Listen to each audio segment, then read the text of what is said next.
gâteau, c'est du gâteau. Faut ce qu'il faut pour devenir un homme. Dans ses chaussons, il trouvait ça. Merci à Jean-François Didlot pour cette belle musique. Fernandel, c'est du gâteau et c'est d'actualité. Bonjour Marie, bonne année à vous. Bonjour Isabelle, Parce qu'aujourd'hui, vous allez nous présenter une pâtissière qui plaît beaucoup manifestement en Angleterre. Oui, c'est le moins qu'on puisse dire.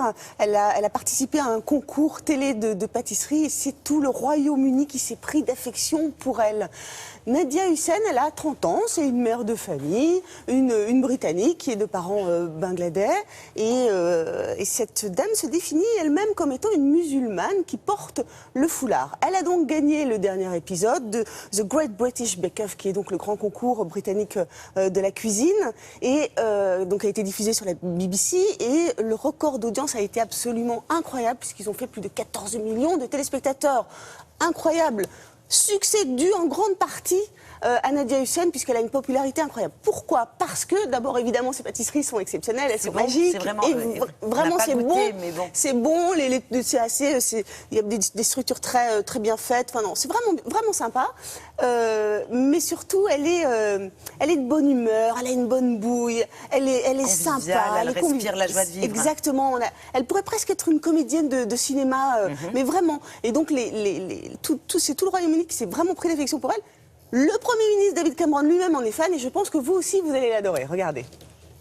That's ingenious. That's ingenious. On your marks, get set, break. Ce qui est extraordinaire chez Nadia, c'est sa culture. Et c'est ce qu'elle est aujourd'hui, c'est-à-dire une Anglaise avec de telles origines, c'est-à-dire avec sa couleur, son voile, et surtout le fait que culturellement, typiquement là on est dans un paradoxe assez magique je trouve, c'est-à-dire que la pâtisserie, la cuisine, surtout la pâtisserie, c'est pas quelque chose qui parlait à ses parents ni à ses grands-parents. C'est quelque chose qu'elle a appris dans son pays d'adoption. Elle arrive à un moment de l'histoire dans son pays où l'immigration n'a à la fois jamais été aussi forte et en même temps jamais été aussi critiquée. We must also have an immigration system that allows us to control who comes to our country. La ministre, elle est dans son rôle, en tout cas, elle suit ses idées en parlant, en tenant des propos xénophobes. Et en revanche, Cameron, lui, il a tout compris. Il sait que c'est un personnage ultra populaire. Et s'il prenait le risque de la critiquer, voire même de ne pas la soutenir, il se mettrait en marge de l'opinion publique. Et ça servirait absolument pas ses intérêts. Let me just wipe it up. Oh no, we'll do it with hose later. Elle arrive dans une émission regardée par des dizaines de millions de téléspectateurs. Elle arrive avec son sourire, avec sa simplicité, mais aussi avec son voile et avec son talent. Et résultat, elle met tout le monde d'accord. Les Anglais, même ceux qui sont peut-être un peu réac, un peu xénophobes, voire carrément racistes au départ, quand ils la voient, elle, peut-être que ça les réconcilie avec une certaine idée de l'immigration qu'ils n'arrivaient plus à accepter et qu'ils n'ont même jamais réussi à accepter. I just got the first in the technical in the final. Les gens, en fait, son voile, ils ne le voyaient plus, à force de regarder l'émission. Et pour moi, c'est là que c'est très fort. Sa plus grande victoire, elle est là. Je pense que c'est une porte-parole, je pense que c'est un symbole. Et c'est évidemment pas elle qui va effacer toute la xénophobie qui peut exister en Grande-Bretagne, mais elle peut participer à un élan nouveau.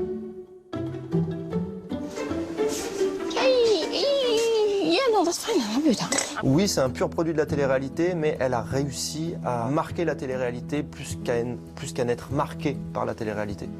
C'est-à-dire que souvent, que ce soit en France ou en Angleterre, un candidat de télé-réalité, il est un petit peu happé par le programme auquel il participe. Mais au final, il n'a jamais vraiment les clés de son destin entre les mains. Alors que là, elle a réussi à gagner Elle est devenue tellement populaire que c'est elle qui décide. C'est quelque chose de très rare dans la télé-réalité quand on ressort de là en tant que star et pas une star éphémère comme on a pu en connaître chez nous. The winner is Nadia. Si on gâche pas tout, on peut aller très loin. Et elle peut aller très loin.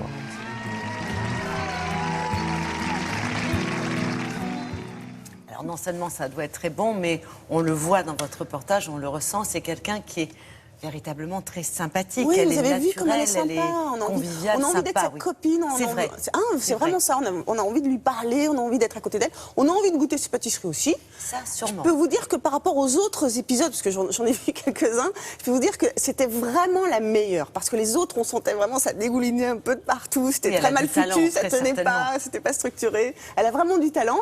Et donc la preuve en est, c'est qu'elle vient juste de signer avec une très grande maison d'édition pour donc éditer son livre avec ses propres recettes de cuisine.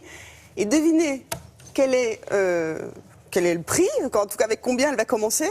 1 million de livres sterling, ce qui correspond à plus de 1 350 000 euros. C'est plutôt pas mal pour commencer, Tant mieux je pour trouve. elle, c'est vraiment une très bonne nouvelle. Ça fait toujours plaisir quand on voit que les personnes réussissent, ont du talent et qu'ils finissent par gagner quelque chose qui est mérité. Enfin, moi, je trouve que c'est toujours une très, très bonne nouvelle. Isabelle. Voilà.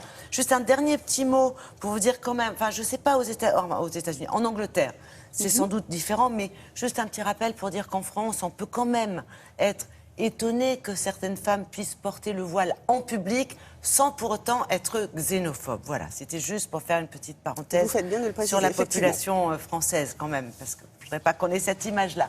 Merci beaucoup Marie. Nous allons retrouver Julia. Bonjour Julia. Bonjour. Nous allons sur le net avec, évidemment vous démarrez avec un buzz, il se passe tout le temps quelque chose sur le net, évidemment. Toujours. Et là, la vidéo date d'avant-hier. C'est Barack Obama qui s'est rendu à un concert, un événement particulier. Aretha Franklin a chanté, ce qui est assez rare pour être souligné. Regardez l'émotion du président Obama. C'est très furtif, c'est très rapide. 4 millions de vues pour cette vidéo, pour cette larme. Et aussi parce qu'Aretha Franklin, 73 ans, a fait un show magnifique et extrêmement apprécié. Donc je vous conseille de voir cette vidéo dans son ensemble. Et je voulais aussi vous parler, alors il y a une grande, mode gymnastique en fin d'année, c'est de publier, vous savez, les rétrospectives de l'année. Alors moi, je voulais vous proposer cet article du Monde qui fait mieux que les rétrospectives de l'année, c'est qui fait le top des bilans et rétrospectives de l'année, une sélection d'une trentaine, et c'est assez sympathique finalement parce qu'on a de tout, on a du drôle, on a du moins drôle et on a de l'insolite. Alors on va se retrouver du coup avec les misogynes de l'année et en même temps on va avoir l'économie qui va mal, l'économie qui va pas si mal, les prédictions ratées, les pires films, les meilleures chansons, les acteurs, et ensuite il suffit de cliquer et vous tombez directement sur le classement en question. Voilà, les misogynes, les prédictions, les meilleurs ou les pires tweets. Voilà comment ça se passe et du coup ça va assez vite. C'est plus sympa que de se taper les éternelles rétrospectives, vous voyez ce que je veux dire? Je vois. Rappelez-nous le nom du site, c'est... Alors c'est Le Monde, Big Brother. D'accord, ok. Merci beaucoup Julia. Bonne année à vous Julia. Bonne année. Tout de suite, voici le bulletin météo. Patricia Charbonnier est là pour vous informer.